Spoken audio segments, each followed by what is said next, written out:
Hello students, welcome to RG Studio. My name is Rahul. I am a teacher. इस video में मैं आपको national sugar institute Kanpur, जो कि गवर्नमेंट ऑफ इंडिया का एक प्रीमियर इंस्टीट्यूट है, ministry of consumer affairs, food and public distribution, और ये एक ISO 9001:2015 सर्टिफाइड इंस्टीट्यूट है। नेशनल शुगर इंस्टीट्यूट कानपुर में विभिन्न जॉब ओरिएंटेड कोर्सेज होते हैं। इस वीडियो में मैं आपको नेशनल शुगर इंस्टीट्यूट कानपुर और वसुंधरा शुगर इंस्टीट्यूट पुणे के एंट्रेंस एग्जाम के लिए 25 very important multiple choice questions के बारे में जानकारी दूंगा। तो very important multiple choice questions for entrance exams for national sugar institute NSI Kanpur, Vasundhara sugar institute VSI Pune. तो नेशनल शुगर इंस्टीट्यूट कानपुर और वसुंधरा शुगर इंस्टीट्यूट पुणे के जो जॉब ओरिएंटेड कोर्सेज होते हैं, जैसे कि DFAT, DQCES, CCQC और अदर कोर्सेज होते हैं, इनके लिए very important multiple choice questions की इंफॉर्मेशन दी जाएगी। और जो candidate national sugar institute Kanpur और वसुंधरा शुगर इंस्टीट्यूट पुणे के विभिन्न एंट्रेंस एग्जाम के लिए प्रिपरेशन कर रहे हैं, DFAT, DQCES, CCQC, SBCC, NSI ST, NSI SE, DSPMM, MSc wine technology, IFAT और अन्य सभी कोर्सेज के लिए, और इसके लिए ऑनलाइन या ऑफलाइन कोचिंग ज्वाइन करना चाहते हैं, इंपॉर्टेंट क्वेश्चन के PDF नोट्स लेना चाहते हैं, वो 9411513974 पे व्हाट्सअप कर सकते हैं। ऑनलाइन या ऑफलाइन कोचिंग और इंपॉर्टेंट क्वेश्चंस के PDF नोट्स के लिए व्हाट्सअप नंबर है 9411513974। और कॉम्पिटिटिव एग्जाम्स की प्रिपरेशन के लिए एक व्हाट्सएप ग्रुप बना रखा है, जिसका लिंक आपको डिस्क्रिप्शन बॉक्स में मिल जाएगा। चैनल को सब्सक्राइब ऐसा कर लें ताकि इंपॉर्टेंट क्वेश्चन के वीडियोज मिलते रहें और विभिन्न जॉब्स और एडमिशंस के लिए जो नए अपडेट्स आते हैं उसकी जानकारी मिलती रहे। वीडियो को लाइक, शेयर और कमेंट जरूर कीजिएगा। तो यहाँ पे पहला क्वेश्चन है, पेट्रोक्रॉप्स में मुख्य रूप से पाया जाता है। पेट्रोक्रॉप्स में मुख्य रूप से पाया जाता है। ऑप्शन है A लिपिड्स और प्रोटीन्स, B हाइड्रोकार्बन और कार्बोहाइड्रेट्स, C कार्बोहाइड्रेट्स और प्रोटीन्स, D हाइड्रोकार्बन्स और लिपिड्स। तो सही उत्तर है ऑप्शन D हाइड्रोकार्बन्स और लिपिड्स। पेट्रोक्रॉप्स में मुख्य रूप से हाइड्रोकार्बन्स और लिपिड्स पाए जाते हैं। तो जो पेट्रोक्रॉप्स होती है उनमें मुख्य रूप से हाइड्रोकार्बन्स और लिपिड्स पाया जाता है। नेक्स्ट क्वेश्चन है, पेट्रोलियम उत्पाद कुछ पादपों के लेटेक्स में उपस्थित कम अणुभार के हाइड्रोकार्बनों के जलीय भंजन द्वारा प्राप्त किए जा सकते हैं। ऐसे पादप किस कुल से संबंध रखते हैं? पेट्रोलियम उत्पाद कुछ पादपों के लेटेक्स में उपस्थित कम अणुभार के हाइड्रोकार्बनों के जलीय भंजन द्वारा प्राप्त किए जा सकते हैं। तो जो पेट्रोलियम उत्पाद होते हैं ये कुछ पादपों के लेटेक्स में, जो कुछ पादप होते हैं उनके जो लेटेक्स में उपस्थित कम अणुभार के जो हाइड्रोकार्बन के जलीय भंजन द्वारा प्राप्त किए जा सकते हैं। ऐसे पादप किस कुल से संबंध रखते हैं? ऑप्शन है A Leguminosae, B Liliaceae, C यूफोब्रियासी, D Solanaceae. तो सही उत्तर है ऑप्शन C यूफोब्रियासी। तो पेट्रोलियम उत्पाद कुछ पादपों के लेटेक्स में उपस्थित कम अणुभार के हाइड्रोकार्बनों के जलीय भंजन द्वारा प्राप्त किए जा सकते हैं। ऐसे पादप यूफोब्रियासी कुल से संबंध रखते हैं। नेक्स्ट क्वेश्चन है, मिट्टी के तेल केरोसिन का संगठन होता है। मिट्टी के तेल केरोसिन ऑयल का संगठन होता है। ऑप्शन है A C1C5, C1 to C5, option B C5 to C11, option C C11 to C16, option D carbon 16 to carbon 18। तो सही उत्तर है option C carbon 11 to carbon 16। मिट्टी के तेल केरोसिन का संगठन कार्बन 11 टू कार्बन 16 होता है। नेक्स्ट क्वेश्चन है, गैसोहोल जो मोटर गाड़ियों में ईंधन के रूप में प्रयुक्त होता है मिश्रण है। गैसोहोल जो मोटर गाड़ियों में ईंधन के रूप में प्रयुक्त होता है मिश्रण है। ऑप्शन है A मीथेन व एल्कोहल का, B पेट्रोल व एल्कोहल का, C हाइड्रोजन व एल्कोहल का, D प्राकृतिक गैस व एल्कोहल का। तो सही उत्तर है ऑप्शन B पेट्रोल व एल्कोहल का। गैसोहोल जो मोटर गाड़ियों में ईंधन के रूप में प्रयुक्त होता है वह पेट्रोल और एल्कोहल का मिश्रण होता है। तो गैसोहोल जो मोटर गाड़ियों में ईंधन के रूप में प्रयुक्त होता है वह पेट्रोल और एल्कोहल का मिश्रण है। नेक्स्ट क्वेश्चन है, भारी वाहनों में डीजल का उपयोग इसलिए किया जाता है।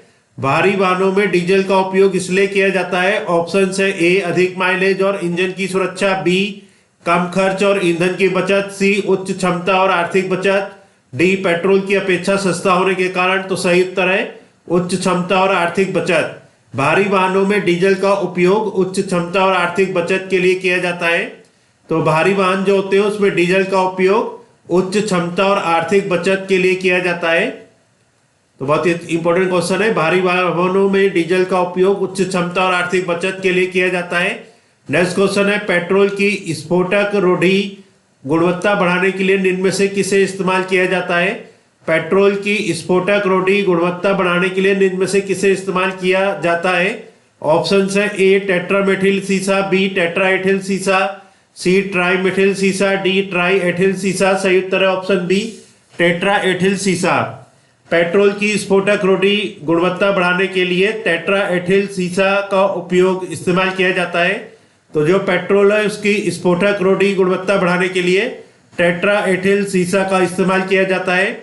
नेक्स्ट क्वेश्चन है, पेट्रोल में प्रयोग होने वाला सबसे अच्छा अपस्फोटन रोधी यौगिक है। पेट्रोल में प्रयोग होने वाला सबसे अच्छा अपस्फोटन रोधी यौगिक है। ऑप्शन है A sodium ethoxide, B zinc ethyl, C ethyl magnesium bromide, D lead tetra ethyl. तो सही उत्तर है option D lead tetra ethyl.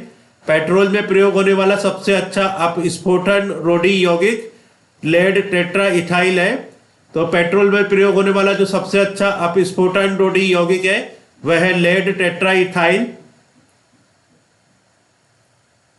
Next question है, पेट्रोल स्टेशन पर बिकने वाला पेट्रोल मिश्रित गैसोलीन होता है। मिश्रित करने पर तो पेट्रोल स्टेशन पर बिकने वाला जो पेट्रोल होता है वो मिश्रित गैसोलीन होता है।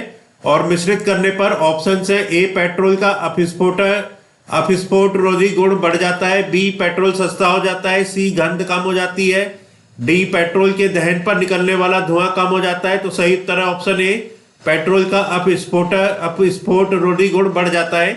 पेट्रोल स्टेशन पर बिकने वाला पेट्रोल मिश्रित गैसोलीन होता है। मिश्रित करने पर पेट्रोल का अपस्फोट रोधी गुण बढ़ जाता है। नेक्स्ट क्वेश्चन है, गैसोलीन के नमूने की गुणवत्ता का पता कैसे लगता है? गैसोलीन के नमूने की गुणवत्ता का पता कैसे लगता है? ऑप्शन है ए इसकी आयोडीन वैल्यू से, बी इसके सीटेन नंबर से, सी इसके ऑक्टेन संख्या से, डी इसके द्रव्यमान घनत्व से। सही उत्तर है ऑप्शन सी इसके ऑक्टेन संख्या से। गैसोलीन के नमूने की गुणवत्ता का पता इसके ऑक्टेन संख्या से लगता है। तो जो गैसोलीन के नमूने की गुणवत्ता है उसका जो पता लगता है वो इसके ऑक्टेन संख्या से लगता है। तो गैसोलीन के नमूने की गुणवत्ता का पता इसके ऑक्टेन संख्या, गैसोलीन के ऑक्टेन संख्या के मतलब इससे पता चलता है। नेक्स्ट क्वेश्चन है, विमानन गैसोलीन में ग्लाइकॉल मिलाया जाता है क्योंकि यह विमानन गैसोलीन में ग्लाइकॉल मिलाया जाता है क्योंकि यह ऑप्शन है ए पेट्रोल के वाष्पन को कम करता है, बी पेट्रोल की दक्षता को बढ़ाता है, सी पेट्रोल के हिमीभवन को रोकता है, डी पेट्रोल की खपत घटाता है। तो सही उत्तर है ऑप्शन सी पेट्रोल के हिमीभवन को रोकता है। विमानन गैसोलीन में ग्लाइकॉल मिलाया जाता है क्योंकि यह पेट्रोल के हिमीभवन को रोकता है। नेक्स्ट क्वेश्चन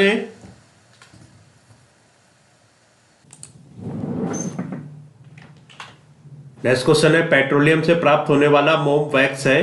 पेट्रोलियम से प्राप्त होने वाला मोम वैक्स है। ऑप्शन है ए कार्नोबा मोम, बी जोजोबा मोम, सी पैराफिन मोम, सी मधुमक्खी का मोम। तो सही उत्तर है ऑप्शन सी पैराफिन मोम। पेट्रोलियम से प्राप्त होने वाला मोम है पैराफिन मोम होता है। नेक्स्ट क्वेश्चन है, स्पर्मेटी मोम कहां से प्राप्त होता है?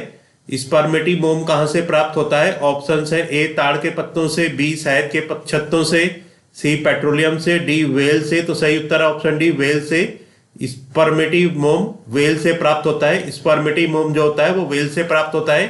नेक्स्ट क्वेश्चन है, व्यापारिक वैसेलिन किससे निकाला जाता है? व्यापारिक वैसेलिन किससे निकाला जाता है? ऑप्शन है ए पादप गोंद, बी कोलतार, सी अर्ण मोम, डी पेट्रोलियम। तो सही उत्तर है ऑप्शन डी पेट्रोलियम। व्यापारिक वैसेलिन पेट्रोलियम से निकाला जाता है। जो व्यापारिक वैसेलिन होता है वो पेट्रोलियम से निकाला जाता है। नेक्स्ट क्वेश्चन है, पैराफिन किसका उपोत्पाद है? पैराफिन किसका उपोत्पाद है? ऑप्शन है ए पेट्रोलियम परिशोधन का, बी कृषक अपशिष्टों के संसाधन का, सी मधुमक्खी पालन में लगे कुटीर उद्योगों का, डी चमड़ा उद्योग का। तो सही उत्तर है ऑप्शन ए पेट्रोलियम परिशोधन का। पैराफिन पेट्रोलियम परिशोधन का उपोत्पाद है। पैराफिन जो होता है वो पेट्रोलियम परिशोधन का उपोत्पाद होता है। नेक्स्ट क्वेश्चन है पेट्रोल का मुख्य संघटक क्या है। पेट्रोल का मुख्य संघटक क्या है। ऑप्शन है ए पेंटेन, बी ऑक्टेन, सी मेथेन, डी हेक्सेन। सही उत्तर है ऑप्शन बी ऑक्टेन। पेट्रोल का मुख्य संघटक ऑक्टेन है, तो पेट्रोल का जो मुख्य संघटक होता है वो है ऑक्टेन। नेक्स्ट क्वेश्चन है पेट्रोलियम में समांगी मिश्रण रहता है। पेट्रोलियम में समांगी मिश्रण रहता है। ऑप्शन है ए कार्बोनेट्स का, बी कार्बोहाइड्रेट्स का, सी हाइड्रोकार्बन का, डी इनमें से कोई नहीं। सही उत्तर है ऑप्शन सी हाइड्रोकार्बन का। पेट्रोलियम में हाइड्रोकार्बन का समांगी मिश्रण रहता है। पेट्रोलियम में हाइड्रोकार्बन का समांगी मिश्रण रहता है। नेक्स्ट क्वेश्चन है सभी एलिफैटिक यौगिकों का जन्मदाता माना जाता है। सभी एलिफैटिक यौगिकों का जन्मदाता माना जाता है। ऑप्शन है A methane, B ethane, C benzene, D ethylene. तो सही उत्तर है ऑप्शन ए मिथेन। सभी एलिफैटिक यौगिकों का जन्मदाता मिथेन माना जाता है। सभी जो एलिफैटिक यौगिक हैं इनका जन्मदाता मिथेन माना जाता है। नेक्स्ट क्वेश्चन है मिथेन अणु की आकृति होती है। मिथेन अणु की आकृति होती है। ऑप्शन है ए कोणीय, बी समतलीय, सी रैखिक, डी समचतुष्फलकीय। तो सही उत्तर है ऑप्शन डी समचतुष्फलकीय। मिथेन अणु की आकृति समचतुष्फलकीय होती है। नेक्स्ट क्वेश्चन है मीथेन अणु में कार्बन और हाइड्रोजन के बीच का बंधन कौन होता है। मीथेन अणु में कार्बन और हाइड्रोजन के बीच का बंधन कौन होता है। ऑप्शन है ए 105 डिग्री, बी 120 डिग्री, सी 180 डिग्री, डी 109 डिग्री 28 मिनट। तो सही उत्तर है ऑप्शन डी 109 डिग्री 28 मिनट। सही उत्तर है मीथेन अणु में कार्बन और हाइड्रोजन के बीच का बंधन कोण 109 डिग्री 28 मिनट होता है। मीथेन अणु में जो कार्बन और हाइड्रोजन के बीच का बंधन कोण होता है वो 109 डिग्री 28 मिनट होता है। नेक्स्ट क्वेश्चन है मीथेन के विषय में सही कथन है। मीथेन के विषय में सही कथन है। ऑप्शन है ए दलदली स्थानों पर नीचे दबे हुए वनस्पति और जीव पदार्थों के जीवाणु विच्छेदन से इसकी उत्पत्ति होती है।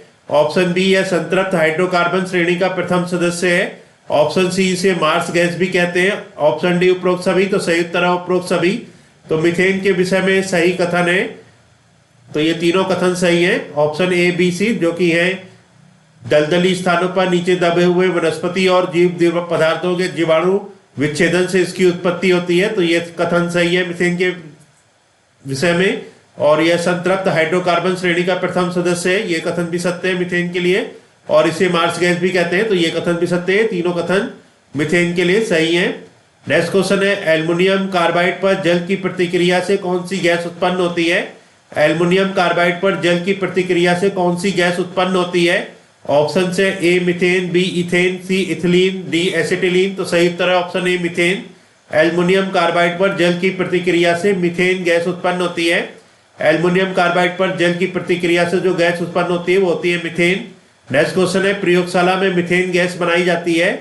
प्रयोगशाला में मिथेन गैस बनाई जाती है। ऑप्शन है ए सोडियम एसीटेट को सोडा लाइम के साथ गर्म करके, बी सोडियम प्रोपियानेट को सोडा लाइम के साथ गर्म करके, सी सोडियम बेंजोएट को सोडा लाइम के साथ गर्म करके, डी इनमें से कोई नहीं। तो सही उत्तर है ऑप्शन ए सोडियम एसीटेट को सोडा लाइम के साथ गर्म करके। प्रयोगशाला में मिथेन गैस सोडियम एसीटेट को सोडा लाइम के साथ गर्म करके बनाई जाती है। तो प्रयोगशाला में जो मिथेन गैस बनाई जाती है वो सोडियम एसीटेट को सोडा लाइम के साथ गर्म करके बनाई जाती है। तो इस वीडियो में इंफॉर्मेशन दी गई है 25 very important multiple choice questions की, जो कि नेशनल शुगर इंस्टीट्यूट कानपुर और वसुंधरा शुगर इंस्टीट्यूट पुणे के विभिन्न एंट्रेंस एग्जाम जैसे कि डिफाइड, DQCES, CCQC और अन्य सभी एंट्रेंस एग्जाम के लिए यूजफुल है। और जो candidates VSI Pune, NSI Kanpur और BSI पुणे के विभिन्न एंट्रेंस एग्जाम के लिए प्रिपरेशन कर रहे हैं और इसके लिए ऑनलाइन या ऑफलाइन कोचिंग ज्वाइन करना चाहते हैं, इंपोर्टेंट क्वेश्चन के PDF नोट्स लेना चाहते हैं, 9411513974 पे व्हाट्सएप कर सकते हैं। Thanks for watching this video.